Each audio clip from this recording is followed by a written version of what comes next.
28 फरवरी को हिंदी पाठ्यक्रम ब की बोर्ड परीक्षा है और हिंदी एक ऐसा विषय है कि जिसमें या तो बच्चे समझते हैं कि बहुत आसान है और हम निपुण हैं, पारंगत हैं, या फिर बच्चों को लगता है कि हिंदी में वे बहुत कमज़ोर हैं। तो आज की मेरी जो वीडियो है, जिन छात्रों को ऐसा लगता है कि हिंदी में वे कमज़ोर हैं और उन्हें अंकों का नुकसान हो जाता है, तो कौन सी छोटी छोटी बातों को ध्यान में रखकर वे इस नुकसान से बच सकते हैं। नमस्कार, मैं डॉक्टर रक्षा मेहता आपके अपने YouTube चैनल हिंदी भाषा ज्ञान में आप सभी का स्वागत करती हूँ। सबसे पहले तो आपको ध्यान रखना है परीक्षा के दौरान समय प्रबंधन यानी कि टाइम मैनेजमेंट का। तो आपके परीक्षा पत्र में 4 खंड होते हैं। ये पाठ्यक्रम ब की बात हो रही है, हिंदी कोर्स बी। 4 खंडों में पहला खंड अपठित गद्यांश, दूसरा व्याकरण, तीसरा साहित्य तथा चौथा है रचनात्मक लेखन।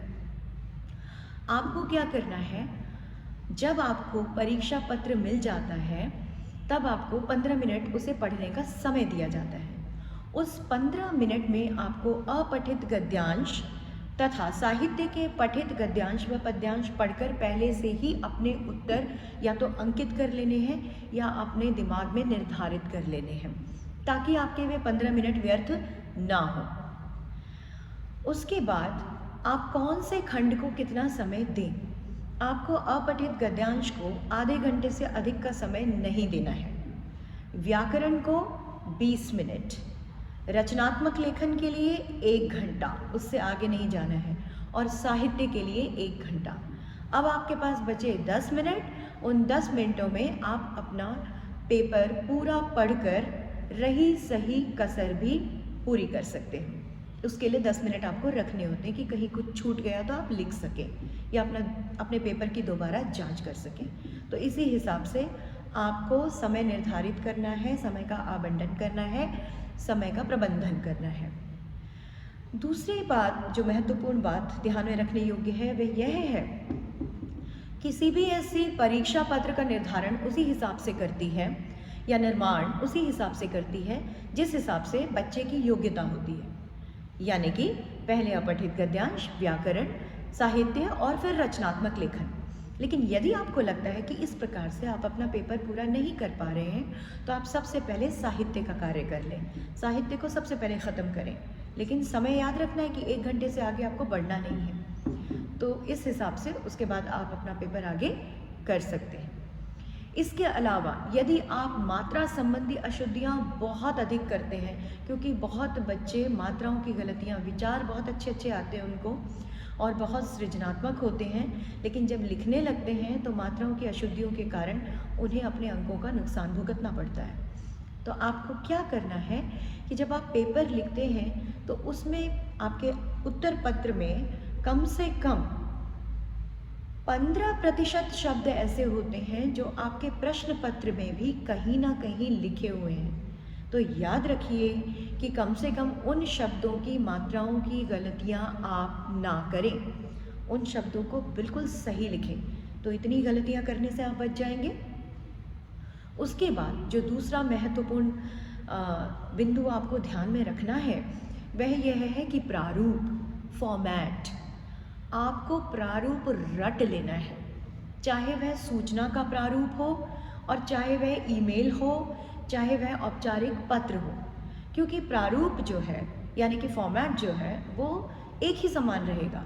और प्रारूप अगर आपका बिल्कुल सटीक है, उसके बाद आपकी पाठ सामग्री थोड़ी बहुत इतनी अच्छी नहीं भी है, तो कम से कम आपको प्रारूप के 2.5 अंक अवश्य मिलेंगे, आपके अंक कहीं नहीं जाएंगे।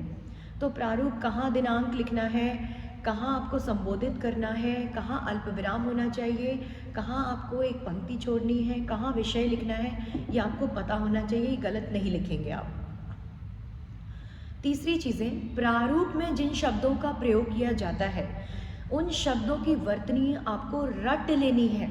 जैसे आप ईमेल लिखते हैं, आपको पता है कि उसमें प्रेषक, प्रेषिती, प्रतिलिपि, भवदीय, भवदीया, आदरणीय, महोदय, महोदया जैसे शब्दों का प्रयोग अवश्य होता है ना।